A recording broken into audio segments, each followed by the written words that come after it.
Pyörittele hartioita muutaman kerran isosti ympäri.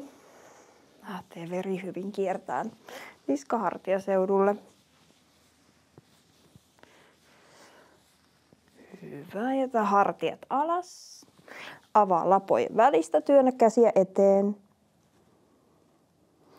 Ja vastaliike, pyöristä rinta. Nosta leukaa pystyyn. Toista sama. Pyöristä selkä, avaa lapoja. Ja avaa rinta. Nosta leukaa pystyyn. Hyvä. Jätä kädet alas. Sen jälkeen kuljeta sormet lattiasta kattoon. Liikettä jaloille.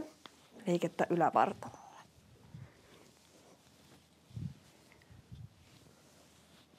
Kerran vielä. Jätä kädet alas. Ota käsistä eestä kiinni ja tee vielä loppuun muutama vartalon kierto.